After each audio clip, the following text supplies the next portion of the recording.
Muito bem, estamos chegando aqui na nossa segunda humana. Minha gratidão por esse momento aqui de partilha. Um pouquinho cansado. Estamos juntos aí nessa, para a gente meditarmos hoje, nessa segunda humana. E eu quero agradecer, agradecer por essa oportunidade, por essa consciência, essa consciência que, deixa eu ver aqui a câmera, baixar um pouquinho, que transcende, que transcende muitas coisas, na verdade que transcende tudo que é pensamento, tudo que é intelecto, tudo que se apresenta hoje como conhecimento. E hoje eu estava meditando aqui numa coisa interessante, muito interessante hoje, que foi no Evangelho de Marcos, A gente estava conversando hoje sobre o Evangelho de Marcos. Eu não sei se eu vou prosseguir no Evangelho de Marcos hoje, não sei se vou prosseguir nele, mas foi bem interessante aquela meditação que eu deixei hoje lá no grupo, do capítulo 3, Capítulo 3 do Evangelho de Marcos. Muito interessante, coisas que a gente às vezes passa meio despercebido quando a gente lê muito rápido, mas tem muita coisa interessante ali, muita coisa interessante. Agora, de tantas narrativas que hoje são propagadas, gente, sobre a questão fundamental do ensino bíblico, e eu queria ir um pouco além dessas narrativas, porque essas narrativas têm se tornado muito popular, muito popularizada. Eu queria falar de trilhar por um caminho que eu vejo que não é muito assim, não é muito trocado, não é muito dialogado, não é muito comentado. E eu estava até conversando com alguém sobre o livro de Apocalipse, E a pessoa falava para mim assim, o livro de Apocalipse é um livro que gera medo, Que gera medo. E aí eu falei assim, você sabe o que significa a palavra Apocalipse? Aí a pessoa disse assim, não, acho que quer dizer o ensino das últimas coisas, O ensino do mundo se acabando, do final do mundo. E aí eu falava assim, não, Apocalipse significa revelation, revelação. Se você pegar uma Bíblia americana, uma Bíblia em inglês, você vai ver que você vai chegar em Apocalipse, o último livro, e lá o nome não é Apocalipse, A expressão lá está revelation, Você chegar para um pastor americano, numa igreja americana, eles forem abrir em Apocalipse, aqui no Brasil é Apocalipse, lá é revelação.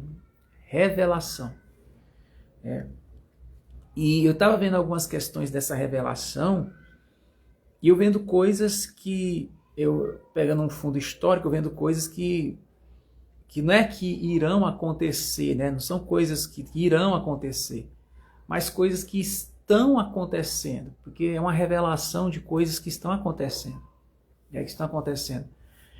E tem umas coisas muito profundas lá, que a gente às vezes fala assim, eu gosto muito... Eu tava estudando esses dias sobre uma filósofa, E foi ela que começou a ensinar, a falar muito, ela e o namorado dela, sobre a questão do existencialismo, Que era a Simone, E ela começou a falar sobre o existencialismo. E é muito bacana as conquistas que ela fez com seus textos em relação ao feminismo, em relação às mulheres, os direitos das mulheres, em um tempo de muita repressão. Muito importante isso. Isso tem a sua importância, a sua relevância. Mas a gente vai indo na história, e a gente vê que fica assim um sabor de quero mais. Um sabor de quero mais. E a gente sempre vê as pessoas preparando os seus boletins de ocorrências, na luta pelos seus direitos. E quando você começa a pegar escritos do Evangelho, das passagens do Evangelho, ou bíblica, mas principalmente do Evangelho, fala assim, do Novo Testamento, você vai ver umas coisas que quando eu entro em rodas de conversas, de debates, eu não vejo as pessoas promovendo essas conversas. E aí eu me sinto muito solitário nessas conversas bíblicas, porque quando se vai conversar sobre Bíblia em rodas de debate, eles usam mais a questão do machismo, do patriarcal, né? A questão do patriarcal, a questão do genocídio também, isso mais no Velho Testamento, né? A questão do genocídio. Mas no Novo Testamento a questão do machismo, né? A questão do machismo. Aí eu fico a ver navios, né? E aí, quando é para se usar recursos que eu me utilizo da Bíblia, eles se utilizam às vezes de filósofos, né? Filósofos nihilistas, existencialistas, para falar de vitaminas para sua alma diante dos dilemas da vida, né? E aí alguém falava para mim, mas não tem como você encontrar essas vitaminas na Bíblia? Não tem como você encontrar essas vitaminas na Bíblia? Tipo assim, você lê, por exemplo, um tratado de Arthur Schopenhauer, que é considerado um filósofo do pessimismo, ou do próprio Nietzsche, ou então você começa a ler alguma coisa de Simone, ou do companheiro dela, do Sartre, né? E você vê, aqui tem uma mensagem que me incentiva, que me motiva, né, a encarar os dilemas da vida, as dificuldades da vida, né? Então aqui tem uma mensagem que me motiva a encarar as dificuldades da vida. Mas na Bíblia não tem. Na Bíblia não tem. Na Bíblia, o que tem na Bíblia é machismo, é genocídio, é tabus. Isso é lamentável, mas é a questão como a pessoa recebeu a criação, como chegou até ela, né? A questão do contexto histórico de criação, como chegou até ela a questão bíblica, né? A princípio, eu acho que a maioria de nós, a princípio, nosso primeiro contato com a Bíblia é um contato realmente de muito preconceito, é um contato de muita questão sobre machismo, genocídio, a questão patriarcal, porque o primeiro contato é esse mesmo, não tem como. Esse é o primeiro contato. Agora, se você tiver a graça, né, de experimentar a outra volta da roda, né, que a roda vai girar. Então, depois você estava lá em cima, você vai estar lá embaixo, ou então vai estar lá, estava embaixo, vai estar lá em cima, e você vai ver por outro ponto. Aí, quando você vê por outro ponto, inclusive você vai ver coisa que você nunca nem se interessou em ver, nem se interessou. E quando você começar a ver aquele interesse que você tinha pelos tratados de Jean-Paul Sartre, né, o pai do existencialismo, ou quando você começa a ver algumas coisas de Camus, alguma coisa até do próprio Freud, você vai vendo assim, e de repente você vai ler alguma coisa que está lá na Bíblia. Você vai pensar assim, caramba, eu não sabia que isso estava aqui. Claro, você deixou somente a superfície falar, não se permitiu se aprofundar, né? Porque alguns filósofos, alguns pensadores, eles já têm aquela propaganda sobre eles que eles são profundos, que eles são muito profundos. E a Bíblia, a propaganda que nós temos dela hoje, que é um livro de preconceito, que é um livro de machismo, de genocídio, é o que se tem. E aqui eu estou falando aqui eu estou sendo bem aqui, me permitindo ao pensamento contrário, né, ao contraditório. Eu sei que meu público não é um público cristão, né? As pessoas que me ouvem falar da Bíblia, a maioria não são cristãos. Muitos cristãos não me ouvem falar da Bíblia, nem querem me ouvir, porque eles dizem que eu não prego a Bíblia realmente ao pé da letra, eu não prego, por isso que eles não querem ouvir. Então, você começa a pegar, se eu falo assim, eu quero ler uma coisa assim profunda, uma coisa que me leva para a realidade, me tira da ilusão, o que você fala? Leia um livro do Jean-Paul Sartre. pai do existencialismo. Porque, você vai sair da ilusão. Mas o que é que o Jean Paul Sartre fala? O que é que ele fala? Ele fala assim, o inferno é o outro. Ele fala isso. O inferno são os outros. Isso é o Jean Paul Sartre, ele fala isso. Não, eu quero ler uma coisa mais profunda, eu vou ler Nietzsche. Aí o Nietzsche fala, o que não me mata me torna mais forte, né? Isso é profundo, eu quero ler isso. Eu quero ler uma coisa mais profunda. Não, vamos ler, que tal a gente ler Clarice Lispector, né? Clarice Lispector tem umas frases profundas, viu? Cecília Meirelles, eu quero ver uma coisa de Cecília Meirelles. Coisas profundas, poéticas e profundas, né? Mas quem disse que se você for ler algumas coisas na Bíblia não tem algo lá profundo? Não estou querendo defender, puxar a brasa para a sardinha, não é isso. Mas é que quando você lê, e eu tô citando aqui autores que eu li, viu? Que eu li eles. Que eu leio, eu os leio, né? Eu gosto de Clarice. Eu particularmente amo Clarice Lispector, entendeu? Eu fico muito confuso, eu fico muito em dúvida que se eu gosto mais de Clarice ou de Cecília. Mas eu acho que a minha essência é mais Clarice. É mais Clarice do que Cecília, né? A Cecília eu acho ela muito poética. A Clarice eu acho ela mais profunda na questão do ser. Ela é poética, mas ela é profunda. Ela chega a ser mística, Clarice, né? Ela chega a ser mística, né? Então eu sou mais por esse lado místico, né? Mas eu gosto de Baudelaire, eu gosto de Foucault, né? Eu gosto até um pouquinho de Marx, para falar a verdade, eu gosto até um pouquinho de Marx, eu gosto, sabia? O Capital, né? Eu gosto um pouquinho de Marx, tá? Mas eu gosto da poesia profunda, dessas coisas transcendentes. Aí alguém me pergunta, e o que fez você parar na Bíblia? O que fez você ficar lendo a Bíblia? O que fez você fazer isso? Sabe o que foi? É porque enquanto eu estava me entretendo com as poesias, com as filosofias dos filósofos, dos existencialistas, com o niilismo, né, o niilismo de alguns, né? Engraçado, o pessoal mandando mensagem aqui pra mim, e não entra na live, poxa gente, entra aqui na minha live, eu tô na live, né, a pessoa mandando mensagem pra mim, eu aqui na live, assim, eu tô aqui na live, né?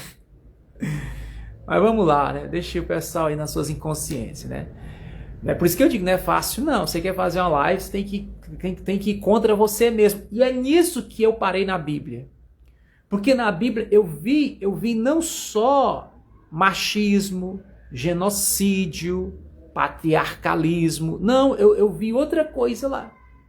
Eu vi outra coisa na Bíblia. O inferno, né? O inferno. Não, eu vi outra coisa lá. Eu vi outra coisa na Bíblia. O que você viu? Eu vi na Bíblia, por exemplo, uma força, uma coisa que me faz, por exemplo, perdoar a pessoa que está aqui mandando mensagem para mim, em vez de entrar na live. Foi isso que eu vi na Bíblia. Enquanto o pai do existencialismo, né, o Sartre, ele fala que o inferno são os outros, né? Ele fala, o inferno da gente é o outro. Ele tem uma certa verdade nisso. Eu concordo um pouco com ele, porque eu também, às vezes, a gente sente que o outro é o inferno quando a gente está fazendo uma coisa e o outro tenta atrapalhar. A gente fala, mas esse cara é o inferno mesmo, é uma treva, né? A gente pensa assim. Só que a Bíblia, ela fez uma coisa, eu vi algo ali, entre o genocídio, o machismo, o patriarcalismo, eu vi uma coisa ali, gente. E essa coisa, segundo os livros alquímicos, né? Segundo algumas escrituras sagradas, não só os Upanishads, os druidas, né? Alguns livros até mesmo de algumas antigas religiões, né? Eu vi algo ali, eu vi uma alquimia. Você sabe o que é alquimia, né? Aquele poder da transformação. Eu vi um poder alquímico ali.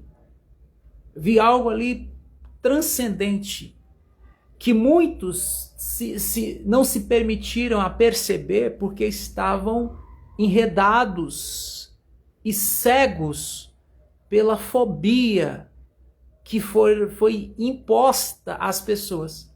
Então as pessoas não deram uma chance para poder perceber o que está além da propaganda. O que está além da propaganda, que muitas vezes é enganosa.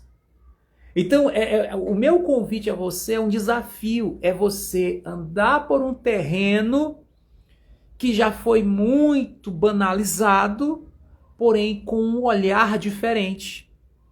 Com um olhar diferente.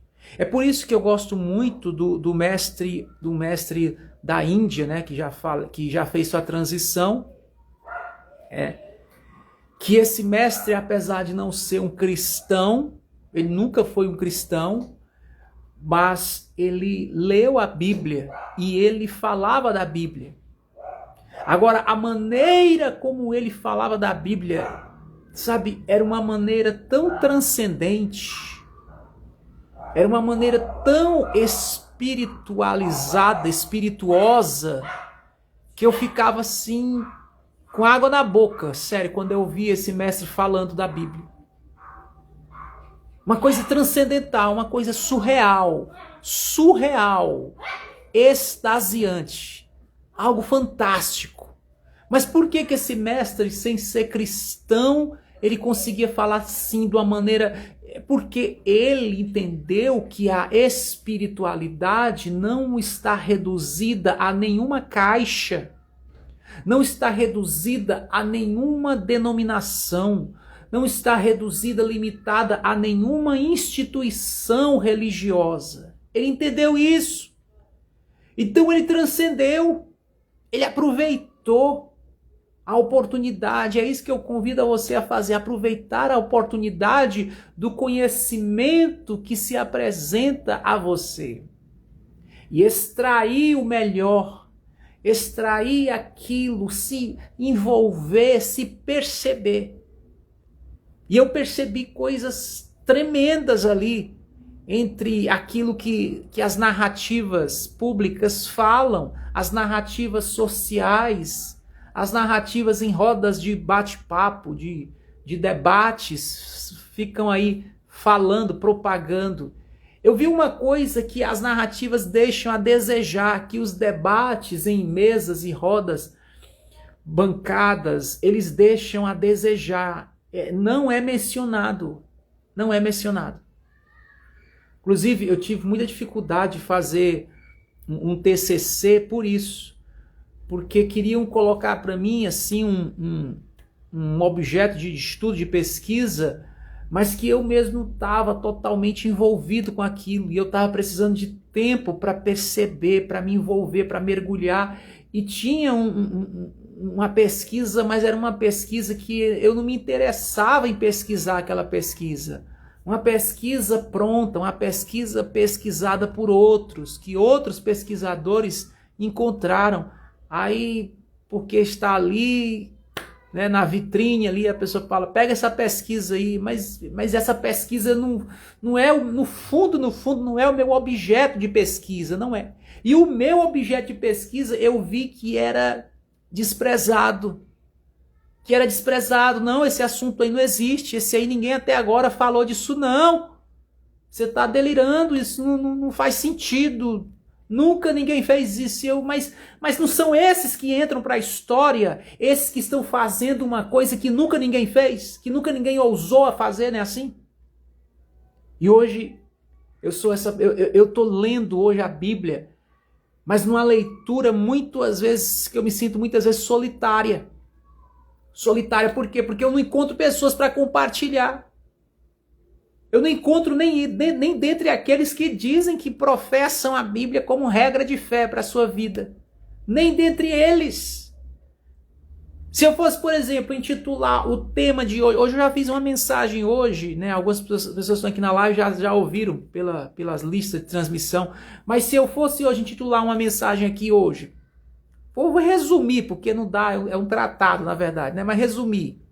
Qual a mensagem você falaria hoje aqui? E eu quero perguntar para vocês, vocês acham se esse título ele é bem popular no meio dos leitores da Bíblia? Olha o título. Olha o título, anota aí. Os vencidos do Apocalipse. Vocês conhecem? Os vencidos do Apocalipse. É o título de hoje. os vencidos do Apocalipse. Aí a pessoa pergunta, como assim? Os vencidos do Apocalipse? Quem foram os vencidos do Apocalipse, gente? Alguém pode me falar quem foram os vencidos? Vencidos, não é vencedor não, os vencidos.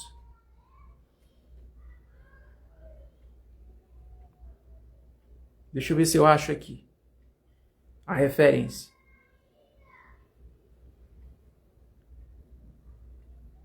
Deixa eu ver aqui. E foi dado força a eles para guerrear contra os santos, no Apocalipse. Deixa eu ver aqui se eu acho. Pronto, tá lá. Apocalipse 13. Apocalipse 13. Só achar Apocalipse 13 aí. Vamos ver o que está escrito lá. Seria o título de hoje. Os vencidos do Apocalipse. Se eu perguntasse para você, você quer fazer parte dos vencidos do Apocalipse? Ou do livro da Revelação? Aí você falava assim, não, mas vencido? Não, eu sou mais que vencedor. A Bíblia fala que eu sou mais que vencedor. Também está escrito isso lá em Romanos, que nós somos mais que vencedor. Mas em Apocalipse, no livro da Revelação, fala dos vencidos. Dos vencidos. Agora, o que é mais interessante desses vencidos é que esses vencidos na terra, eles são amados por Deus. Eles são chamados, sabe do quê? Santos. Santos. Às vezes se alguém perguntar assim, o que é um santo? Em Apocalipse, santo é um vencido, é alguém que perdeu a guerra. A pessoa, como é que é? Ó, o Beto botou o título, os que amam a Deus, né? Os que amam a Deus. Pois é, mas o título hoje seria os vencidos do Apocalipse, viu? Quem são, gente, os vencidos do Apocalipse? Quem são os vencidos do Apocalipse? Ó, Apocalipse 13, versículo 7. Apocalipse 13, versículo 7.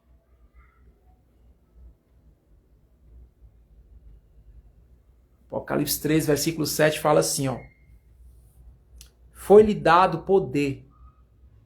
Foi-lhe dado poder para guerrear contra os santos. Foi-lhe dado poder. Dado poder para quem? Né? Dado poder para quem? Aí a gente tem que ler o capítulo todo, né? Deixa eu ver aqui. Eu vou botar aqui o capítulo todo, que aí fica melhor. Peraí. Né? Deixa eu ver aqui. Apocalipse 13. Vamos ver aqui o capítulo completo, né? Apocalipse 13. Vamos ler aqui o capítulo 13. Diz assim, ó. Verso 1 fala assim: E eu pus-me sobre a areia do mar, e vi subir do mar uma besta que tinha 7 cabeças e 10 chifres. Aqui é uma linguagem simbólica, viu? É uma linguagem simbólica. Não vai levar o pé da letra, não. É porque eu não tenho tempo para explicar hoje essa simbologia, mas aqui é tudo simbólico. E aí, deixa eu ver, 10 chifres, e sobre os seus chifres 10 diademas, e sobre as suas cabeças um nome de blasfêmia, né? Isso aqui tudo, essa simbologia aqui na verdade, a tradução dela fala de poderes políticos, principados e potestades políticas, tá certo? E a besta que inclusive o nome besta também, o nome besta aqui também é um cargo, tá? Besta é um cargo aqui. E a besta que vi era semelhante ao leopardo, e os seus pés como de urso, e sua boca como boca de leão. E o dragão deu-lhe o seu poder e o seu trono e grande poderio. O dragão, quem é o dragão aí? Quem é o dragão? Né? Dragão aí é uma simbologia, né, de um opositor, de uma entidade espiritual que se opõe a tudo que se chama Deus. Ele se opõe. Então esse dragão está dando poder. Né? Esse dragão está dando poder. Aí ele fala, ó, e vi uma das suas cabeças como uma ferida de morte. E a sua... o Beto fala que o dragão é a China, né? Tá bom, vamos lá. E vi uma das cabeças como uma ferida de morte. E a sua chaga mortal foi curada. Ó, esse chaga mortal foi curada é uma simbologia de ressurreição. Essa questão acontece, é proposital para a preparação de um tipo de Cristo que virá, né? E as pessoas vão se maravilhar com essa cura dele, porque vão falar assim, olha, esse aí sim é o Cristo, esse aí é o Messias, porque esse aí sim nós estamos vendo ele ressuscitar, porque ele foi ferido de morte, mas ele depois vive, ele foi curado, né? Ó, e a sua chaga mortal foi curada. Chaga mortal quer dizer o quê? Porque ele morreu. Vai acontecer uma coisa interessante, por isso que ele é chamado de anticristo. Por que ele é chamado de anticristo? Não é só porque ele é contra Cristo, mas é porque ele vai morrer e ele vai ressuscitar. Muita gente não fala sobre isso, né? Isso que se chama na teologia, se chama escatologia, né? Ele vai morrer e vai ressuscitar. E as pessoas vão ver, as pessoas que vão estar nesse tempo vão ver essa autoridade, essa entidade política. Ele morre e ressuscita e ressurge. E aí fala, e toda a terra se maravilhou. Tá vendo? Toda a terra vai se maravilhar por causa da ressurreição dele. Né? Após quem? Após a besta. É chamado de besta aí. Após a besta. Aí fala assim, e adoraram o dragão que deu à besta seu poder. Olha aí. E adoraram a besta, dizendo, quem é semelhante à besta? Quem poderá batalhar contra ela? O povo vai se admirar dessa besta. Há uma idolatria tremenda aqui, né? O Beto já está traduzindo, o Beto estudou a escatologia, viu? A China deu aos Estados Unidos seu poder. Pois é, não fica muito claro aqui para mim, se nem eu sabia que era a China, mas o Beto está falando que é a China, né? É uma fresta, é uma fresta. Mas vamos continuar aqui, vamos continuar. Deixa eu ver aqui o restante do versículo aqui. Deixa eu ver o restante do versículo. Ele fala aqui assim. E adoraram o dragão que deu à besta seu poder, e adoraram a besta, dizendo, quem é semelhante à besta? Quem poderá batalhar contra ela? Quem poderá lutar contra a besta? Aí ele fala assim, e abriu-se a boca em blasfêmias contra Deus. Olha aí. Aí começa a banalidade. Abriu-se a boca em blasfêmias, não é a favor de Deus, é contra. Dá para saber quando é a coisa que é de Deus? Dá. E quando é contra Deus, porque ele está blasfemando contra Deus, né? Para blasfemar do seu nome e do seu tabernáculo, e dos que habitam no céu. E dos que habitam no céu. Está vendo um jogo de blasfêmia, uma era de blasfêmia, né? Engraçado que isso está parecido com algumas coisas que estão acontecendo hoje na Terra, né? Aí fala, e foi-lhe permitido fazer guerra. Foi-lhe permitido fazer guerra. Foi-lhe permitido fazer guerra. Guerra contra quem? Aí ele fala, foi-lhe permitido fazer guerra aos santos. Foi-lhe permitido fazer guerra aos santos. Agora, olha a palavra que ele diz depois dessa guerra. Quem é que vai vencer? É claro, porque se a gente for usar uma mentalidade bíblica bem superficial, bem banal, a gente vai dizer assim, e com certeza os santos venceram, né? E com certeza o mal perdeu, o dragão perdeu, a besta perdeu, porque ninguém toca em mim, porque eu sou de Deus. Não, irmãos. Não, aqui na revelação é diferente. Em Apocalipse é diferente. Ele diz o seguinte, foi-lhe permitido fazer guerra aos santos, e não é qualquer pessoa não, é aos santos. E o que aconteceu nessa guerra? E vencê-los. O que quer dizer e vencê-los? O que quer dizer e vencê-los? Quer dizer o seguinte, que os santos perderam. Quer dizer que os santos de Deus perderam a guerra, gente. E eu não vou continuar a leitura não, eu tenho que parar aqui. Porque eu fui me ensinado a vida inteira que o santo, ele sempre vence a guerra. Que o santo vence a guerra. Só que aqui em Apocalipse, ou isso aqui é uma mentira, ou então é uma dura verdade, né? É uma dura verdade. E essa verdade está dizendo, sabe o quê? Que o santo, ele perde essa guerra, ele vai perder a guerra. Ele vai perder. E aí talvez comece a vir aquelas perguntas, então não vale a pena ser santo? Depende, o que é ser santo para você? Ser santo é vencer sempre? Ser santo é vencer o tempo todo? É nunca perder? Principalmente do dragão, da besta. Eu não posso perder para a besta, né, gente? Eu não posso perder para o dragão. Eu tenho que vencer o dragão. Eu tenho que vencer a besta. Só se você está assistindo muito filminho de Caverna de Dragão, né? Para poder dizer que tem que vencer o dragão. Calma. Tá vendo a profundeza do texto? E muitos que dizem que acreditam nessa leitura aqui nem param para meditar nisso aqui. Nessa dura realidade. O que está dizendo aí? Está dizendo que os santos foram vencidos.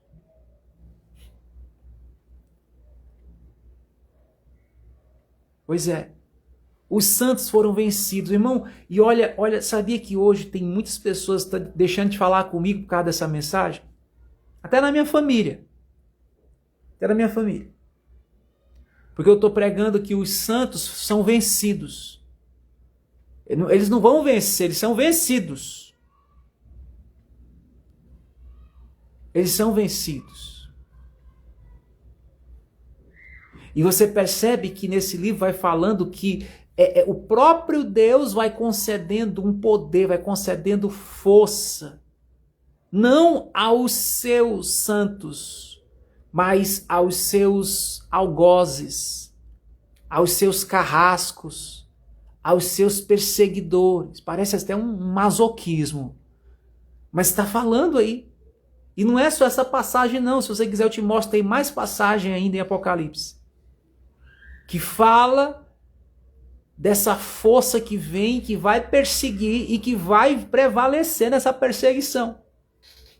Que vai prevalecer. A gente escutou hoje uma mensagem tão assim sem pé e cabeça, de gente que fala que crê na Bíblia, que estuda a Bíblia, né? Falando assim, estoque alimento, começa a estocar. Estocar para quê? Estoca alimento, para quê eu vou estocar alimento? Para estragar depois? Não, mas tem uns que duram aí 3 anos, 4 anos, estoca alimento, meu irmão. Aqui está dizendo que os santos, eles vão ser vencidos.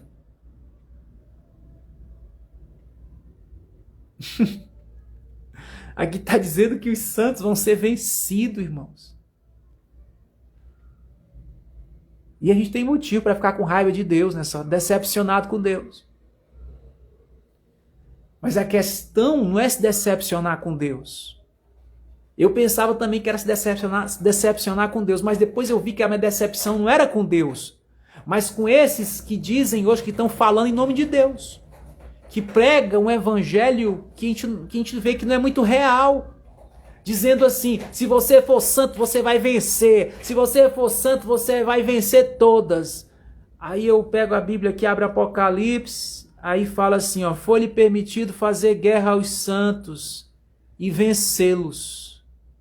Ô, rapaz, venceram os santos. Cadê aí?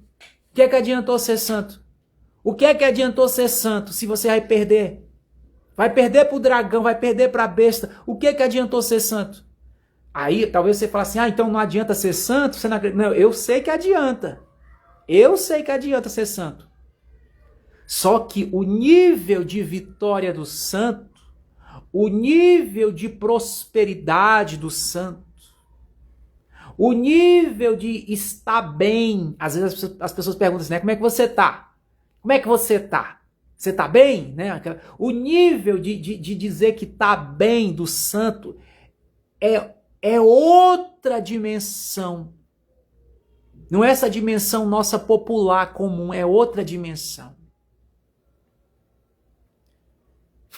É outro nível, é outra vibe.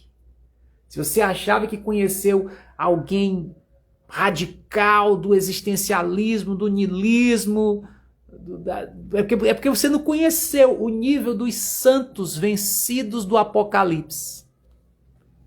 É outra vibe. Eles são vencidos, mas eles são santos. Eu me lembrei até de uma canção aqui agora, de uma cantora mineira aí da terra do Beto aí. A cantora lá da banda Patufu, né? A banda Patufu. Ela canta assim, ó. As lutas que ganhei, né? Nenhum troféu pra casa eu levei.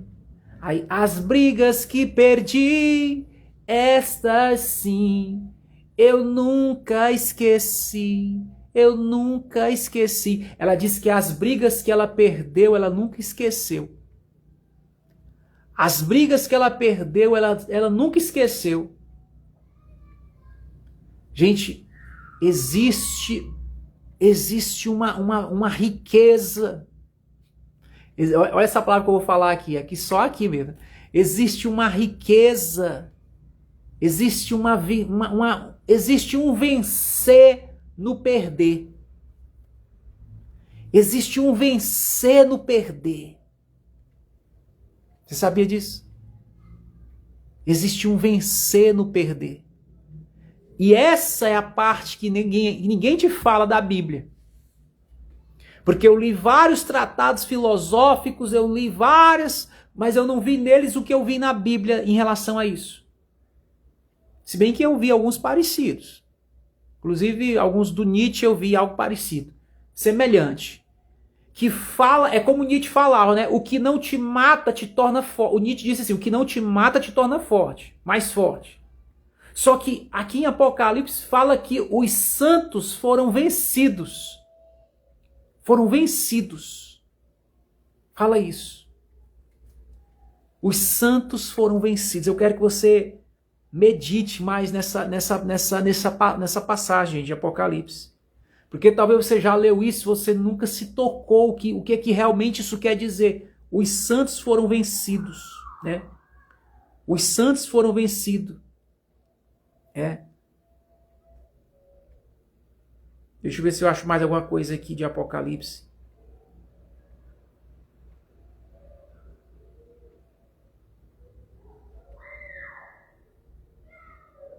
Deixa eu ver aqui.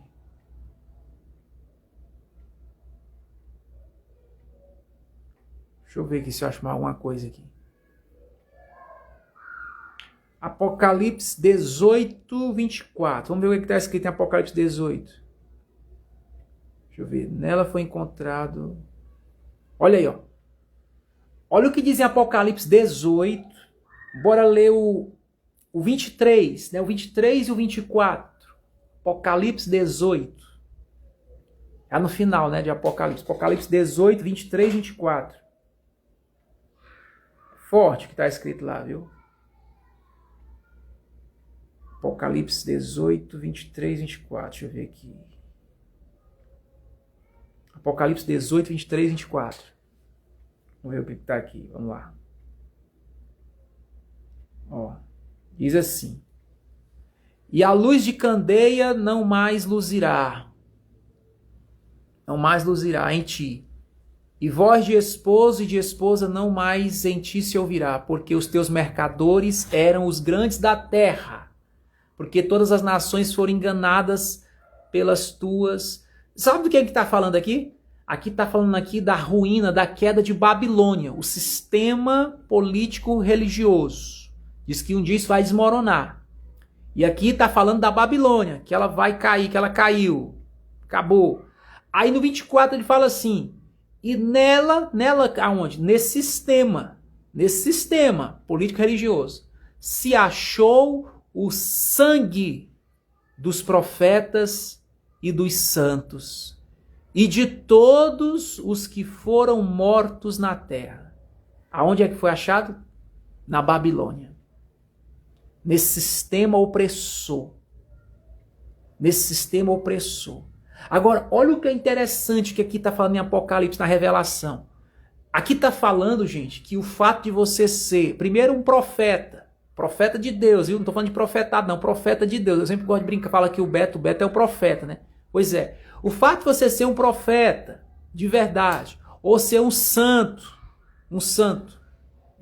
e morar aqui na terra, isso não vai te livrar, né, do que está falando aí no versículo 24. Não vai te livrar.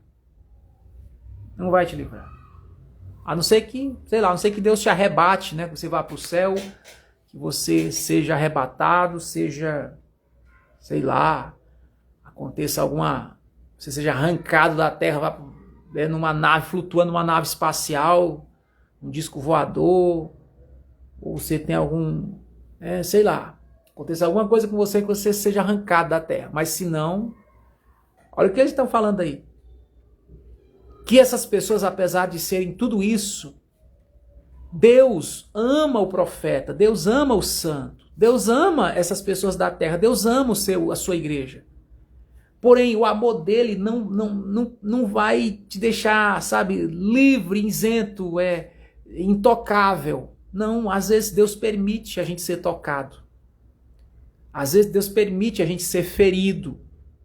Às vezes as pessoas falam assim, eu gosto de ler livros filosóficos, porque os livros filosóficos, eles falam da realidade. E eu dizia, a Bíblia é conto de fadas? A Bíblia é conto de fadas? Não, a Bíblia também fala da realidade. Está aí ela falando aí. Ela fala até demais, fala até da morte. Fala da morte. E o que é mais interessante que eu estou lendo aqui, eu quero dizer o seguinte, é que Deus em todo o seu amor, em todo o seu amor por nós, parece que Ele não nos livra disso. Ele não nos livra. Ele não nos livra de sermos feridos, de sermos perseguidos. Então, quando você vê um profeta sendo perseguido, quando você vê um homem de Deus, uma mulher de Deus passando por uma dificuldade, não vai dizer que ele perdeu a fé, que ele está desviado, que Deus abandonou ele, que é por isso que ele está passando por isso, porque ele se desviou. Não, pelo contrário. Talvez quanto maior a perseguição, maior é a santidade dele. Quanto maior a perseguição, maior a visão profética, maior o chamado, maior a união dele com Deus. Se a gente for ver em termos bíblicos, o que parece é isso. Quanto maior a sua espiritualização com Deus, te prepara, viu? O problema é que aí as pessoas que não interpretam pelo Espírito vão interpretar pela mente carnal, egóica, vão se escandalizar e vão falar mal de você. Vão falar mal. Quantas pessoas, gente, não foram queimadas na Inquisição, na fogueira? E essas pessoas, depois de muitos anos, foram canonizadas como santas pela Igreja Católica. Não é isso? Mas no dia lá que elas estavam vivas, foram queimadas vivas na fogueira. E Deus permitiu isso acontecer. Aí a pessoa, alguns falam assim, nem vale a pena então amar a Deus, nem vale a pena crer em Deus, porque Deus deixou eu morrer na cruz, Deus deixou eu morrer na fogueira. É como o Beto escreveu aqui, Deus permitiu, não é Deus, é a embriaguez coletiva que vai fazer com que isso aconteça, inevitável. Pois é. Aí vem esse caos, essa violência, essa perseguição. Agora o erro é a gente querer interpretar isso falando bobagens, falando assim, não, se você é uma pessoa de Deus, se você é um profeta de Deus, se você é santo de Deus, nada de mal vai te acontecer. Não faz isso não. Tá? E o pior é dizer assim, eu não gosto de ler a Bíblia porque a Bíblia é um conto de fadas, porque a Bíblia é um livro machista, porque a Bíblia é um livro de ilusão, lá não fala da realidade, lá só fala ilusão. Não, querido. Na Bíblia fala, eu estou lendo aqui em Revelação, que lá diz que mesmo você sendo um santo, você pode ser perseguido. E mais, não só perseguido, você nessa perseguição, você pode ser vencido nessa perseguição. Você pode ser vencido. Você pode ser vencido nessa perseguição, entenda isso. Agora, qual é a questão aqui? Qual é a boa nova? A boa nova é que ser vencido aqui nisso que os homens chamam de vencer, de perder, isso não define quem você é aos olhos de Deus. Se você é vencido aqui na terra pelos homens, isso não quer dizer que no reino de Deus você é um derrotado, que você é um fracassado, que você é um condenado ao fogo do inferno, não quer dizer nada disso. É claro que para aqueles que interpretam errado, eles vão pensar assim, eles vão te julgar dessa forma. Eles vão falar assim, ó, tá vendo, ó? É como falavam de Jesus. Jesus estava na cruz e eles falavam assim, olha, ó, ajudou os outros, terminou na cruz. O que é que adiantou? O que é que adiantou? Aí ele falava assim, desce da cruz. Se você descer da cruz, nós vamos acreditar que você é de Deus. Olha, o pensamento medíocre. O pensamento medíocre, ele julga as coisas assim. Olha como é que é o pensamento. Como é que eu sei se eu estou num pensamento evoluído ou num pensamento medíocre? O pensamento medíocre, ele diz assim, ó. Se você é de Deus, então você vai descer da cruz. Se você é de Deus, você vai vencer o dragão. Se você é de Deus, você vai vencer a besta. Pensamento medíocre. Pensamento medíocre julga assim. E o pensamento evoluído, o pensamento espiritual, como é que ele faz? Ele não julga nada. Ele simplesmente se entrega nas mãos do Senhor. O pensamento espiritual simplesmente fala assim, Senhor, em tuas mãos eu entrego o meu espírito. Acabou. O pensamento espiritual ele fala assim, nenhum poder terás sobre minha vida, sobre um fio de cabelo meu, se lá de cima não for permitido. Ah, eu tenho poder para te prender, para te soltar. Não, você só tem a permissão. Você só pode tocar em mim se lá do céu for permitido. E se for permitido, você pode até me vencer. Você pode até matar meu corpo. A minha conexão com o meu reino não é desse mundo. O portal de conexão aqui vai além de tudo isso. Aí alguns falam assim, assim não vale. Eu quero desfrutar do gozo aqui agora e viver aqui agora. Sim, e a gente desfruta também desse gozo. Mas todos nós sabemos que o bem daqui, ele não dura eternamente, ele passa, ele acaba. Ele acaba. Ele passa. Não é o tempo todo. Acaba. E quando acaba, ainda traz assim um pouquinho de ressaca, né? Ainda traz assim aquele efeito colateral depois. Ainda tem isso. Só que a eternidade, ela te favorece com uma paz que excede todo entendimento. É uma outra dimensão. E o que é interessante é que por mais que alguns acham isso impossível, é possível sim absorver os fluidos dessa paz, os raios dessa paz, as preliminares dessa paz ainda habitando nessa encarnação aqui, ó, nesse corpo aqui. É possível. Não é à toa que nós temos histórias de pessoas ainda vivas, viu? Pessoas ainda vivas, que elas hoje vivem, apesar de viver nesse mundo, elas desfrutam de um reino que é além desse mundo. Elas desfrutam. Não porque elas são as mais ricas em termos corporativos, em termos monetários, não é isso não. Em termos de glória dos homens, não é porque elas são as mais famosas. Às vezes são até as mais esquecidas. Mas elas estão desfrutando disso, mesmo morando ainda nesse corpo aqui, ó. Elas estão desfrutando disso. Só que como isso não dá mídia, isso não dá, né? Não dá. Então, os meios de comunicação, eles não vão atrás dessas pessoas para entrevistarem ela. Eles não vão, porque a sociedade, a civilização, ela foi arquitetada, projetada num jeito que esse nível de vida é contrário ao que elas pregam.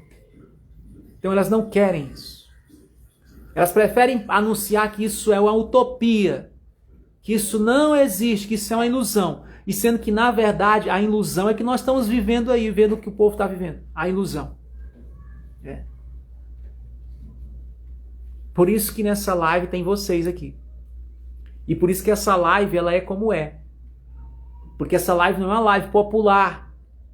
Não é uma live vendendo curso aqui e te tratando como meu cliente. Não é isso, não. Não é nada disso. Nada disso. Vendendo ilusão aqui, não.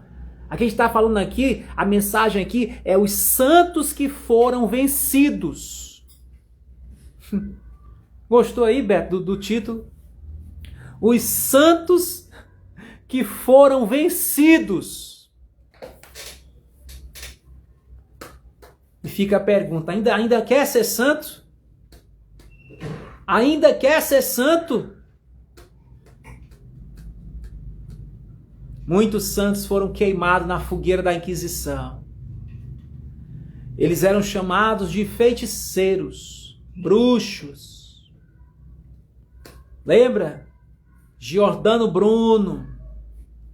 Lembra do Giordano? Giordano Bruno. Jan Hus. Quem mais? Quem mais? Joana d'Arc. Pois é. Os santos foram vencidos, meus irmãos. Passei a vida quase toda me ensinando que os santos são mais que vencedor, que eles sempre vencem. Aí eu vou para Apocalipse, vou ler e lá diz, não, o santo não venceu não, o santo perdeu. Foram vencidos.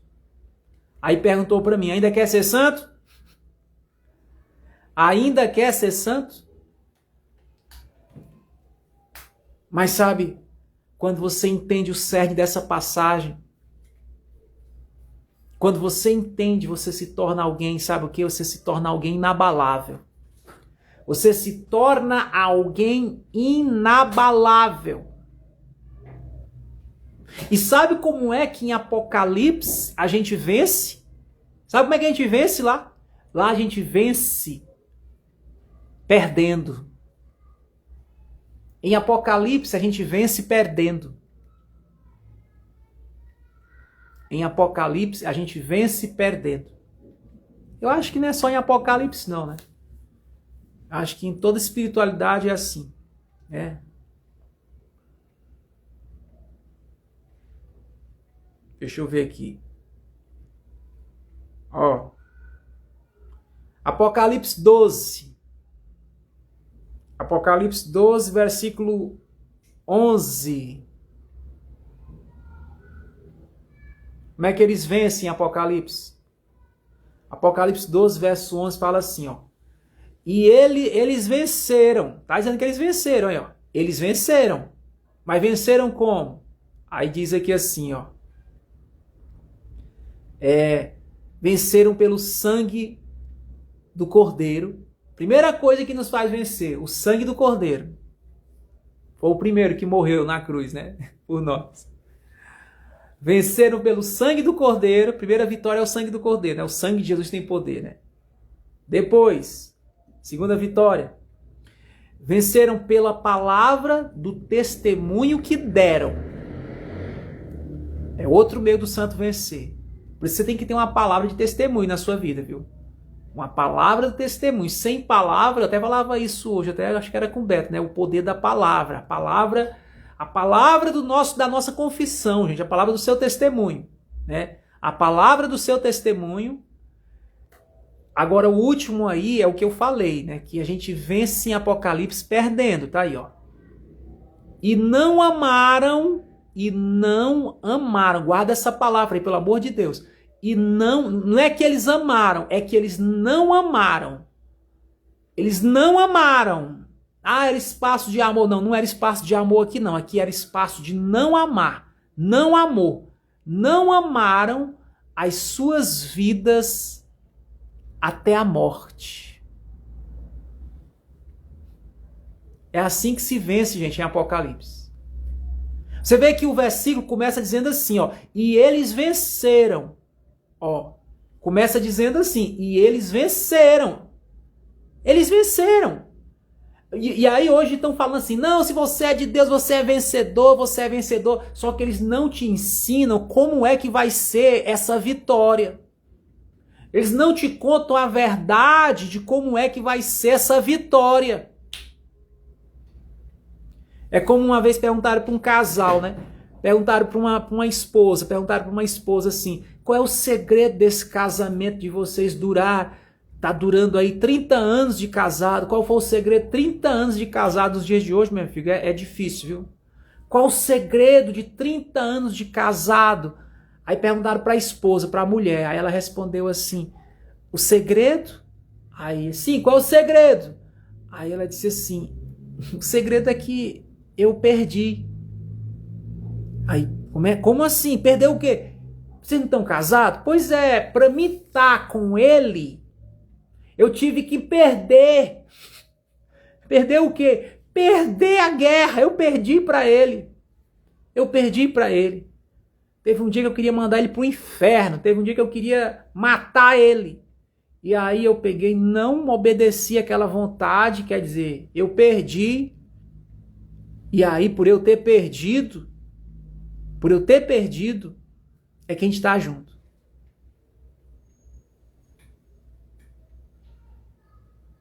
Como é que é, Beto? Os que venceram têm uma notícia ruim no 12:12. Qual é a notícia, Beto? Que está no 12:12?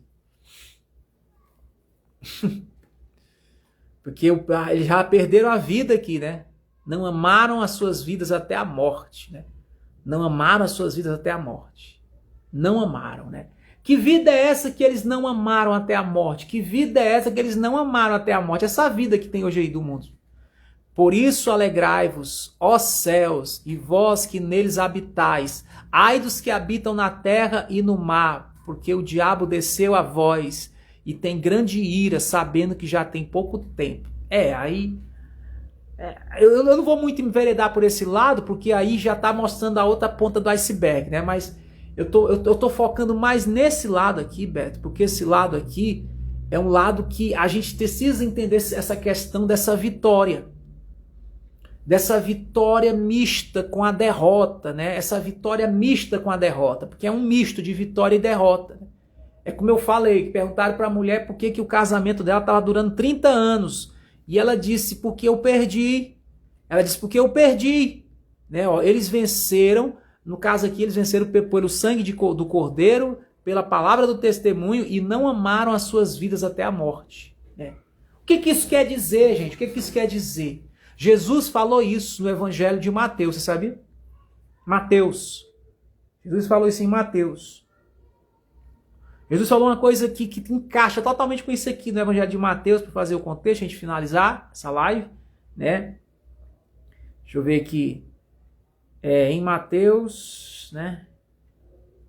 Fala... como é que diz lá? Não temais os que matam, né? Os que matam, deixa eu ver aqui. Ixi, não deu errado aqui. Deixa eu botar aqui. Não temais os que matam o corpo. É o que está escrito em Mateus aqui, deixa eu ver aqui. Ó, Mateus 10, vamos ver aqui o que ele diz aqui. Ó, Mateus 10, 28, ele fala assim, ó, em Mateus 10, 28, ele fala assim, ó. E não temais, olha o que ele vai dizer, e não temais, não tenha medo dos que matam o corpo, não temais os que matam o corpo. Não podem matar a alma. Temei antes aquele que pode fazer perecer no inferno a alma e o corpo. É o que ele fala aqui. Aí ele vai dizer uma coisa interessante aqui também. Deixa eu ver aqui. Deixa eu ver. Quem perder a vida por amor de mim? Cadê? Vamos ver aqui. Olha, ó.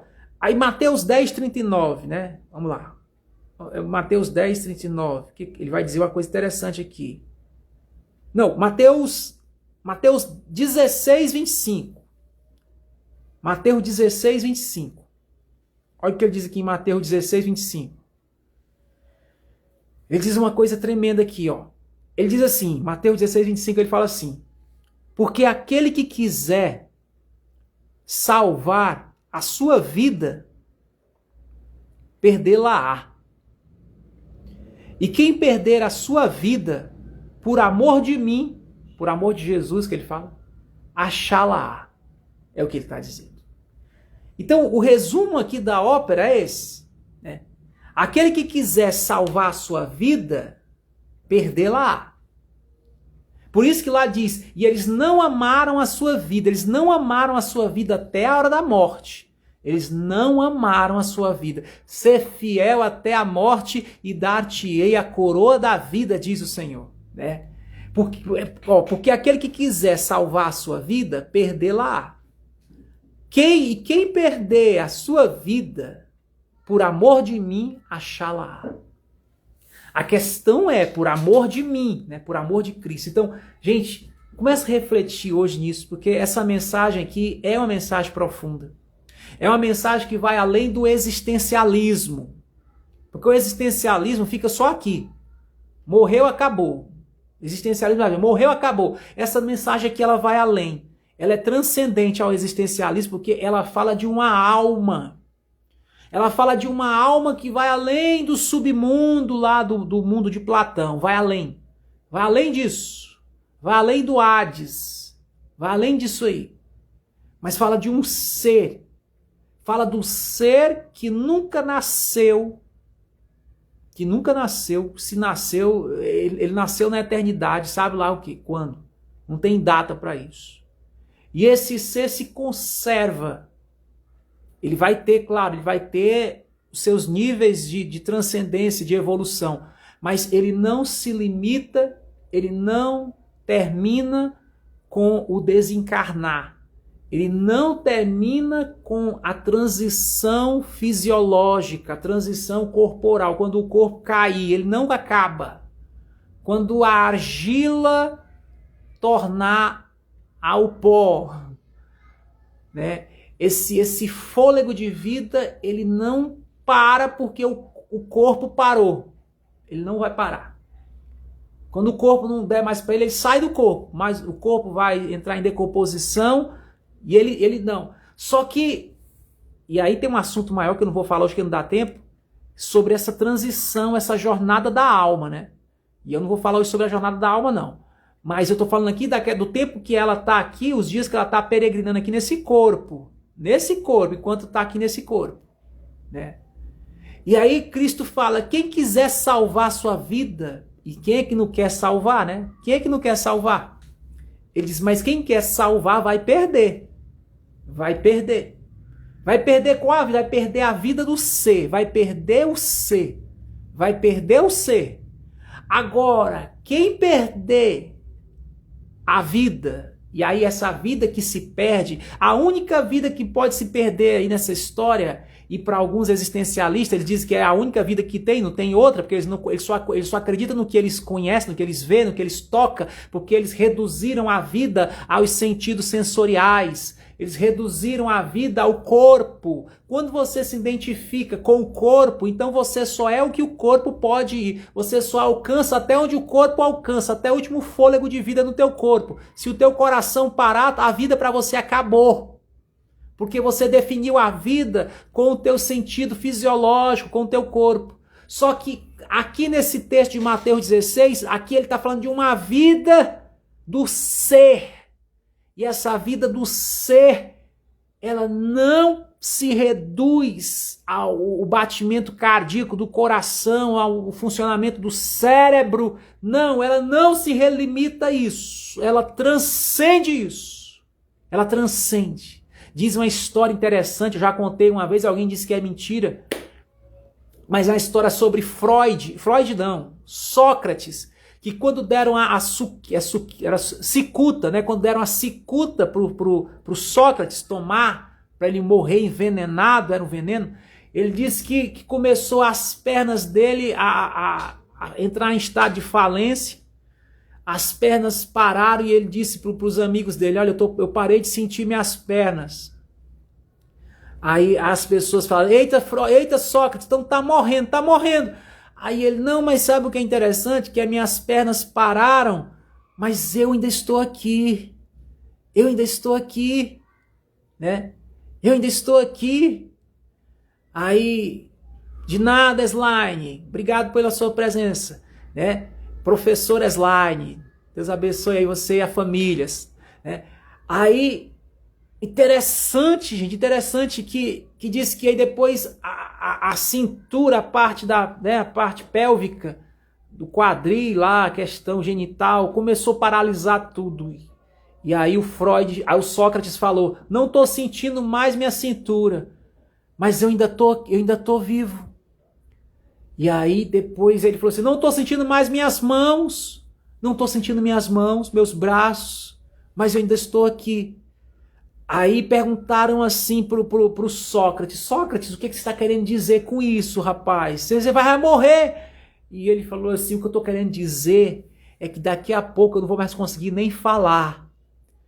Mas do jeito que eu não estou mais sentindo minhas pernas, que minhas pernas já morreram, e eu ainda estou aqui falando, eu quero te dizer que quando a minha voz acabar, ainda vai ter uma outra voz falando por ela, porque eu não sou resumido a fonemas, a corda vocal, eu não sou resumido ao som que sai da garganta, eu não sou resumido à língua, eu não sou resumido ao sensorial, eu não sou resumido à retina dos meus olhos, eu não sou resumido aos meus ouvidos, eu não sou resumido. A neurociência fala que nós somos o cérebro, né?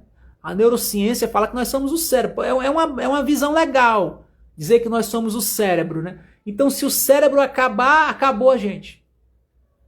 Mas vem cá, e se nós não formos o cérebro, gente? Eu não tô negando aqui a neurociência, não estou negando a afirmação dela. Ela diz que nós somos o cérebro. Pode ser. Mas se nós não formos o cérebro? Peraí, porque se eu estou analisando o cérebro, se eu estou estudando o cérebro, então eu não sou o cérebro. Eu sou aquele que analisa o cérebro. Eu sou aquele que observa o cérebro.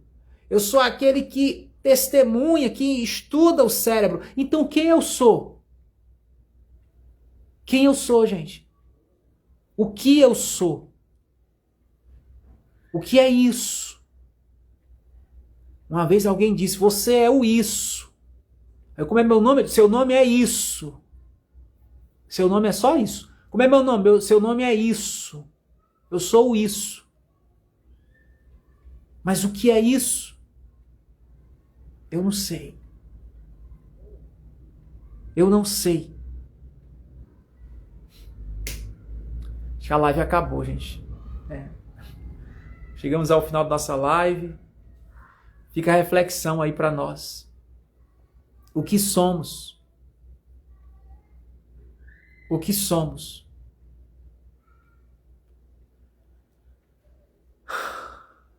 Jesus deixou nos evangelhos, pelo menos está escrito sobre ele, que nós somos bem além de tudo aquilo que falam sobre nós. Paulo disse, quando vier o que é perfeito, então eu vou conhecer como eu sou conhecido. Então eu vou conhecer como eu sou conhecido. Nós possamos transcender na palavra do testemunho, no sangue do Cordeiro, e não se apegando, tentando salvar essa vida que passa. Aquele que não tentar salvar, aquele que for vencido, esse vai encontrar a vida. Aquele que perder, que for vencido por amor de Cristo. Já pensou nessa frase? Hoje a gente escuta muito assim, eu venci por amor de Cristo. Mas já pensou a gente mudar agora a ordem? Eu fui vencido por amor de Cristo. Eu fui vencido por amor de Cristo. Nossa, que palavra, gente. Essa palavra é muito forte. Eu mesmo, agora, eu estava querendo fazer uma coisa, eu estava querendo algo, e eu terminei não tendo o que eu queria, né? Eu não tive o que eu queria. Mas aquilo que eu queria era até algo que tem a ver com amor. Eu não consegui o que eu queria em amor, mas o amor maior me sustenta naquilo que eu perco. O amor maior me conserva. O importante é saber que talvez eu perca muitos amores, talvez eu perca amor de família, amor de amigos, amor de conhecidos, amor de toda a terra, amor dos moradores da... Eu não sei, mas o amor maior continua conectado, sintonizado. Isso é um nível maior. Eu vou falar aqui como Nietzsche falava nos seus livros. Essa live aqui, ela é para todo mundo e não é para ninguém. Quem tem ouvidos para ouvir, que ouça. Que Deus abençoe. Fiquem todos na graça que o Espírito do Senhor te revele as coisas profundas. Aquilo que os olhos não viram, que os ouvidos não ouviram. É o que Deus tem preparado para aqueles que o amam. Fica no amor de Deus. Que Deus abençoe.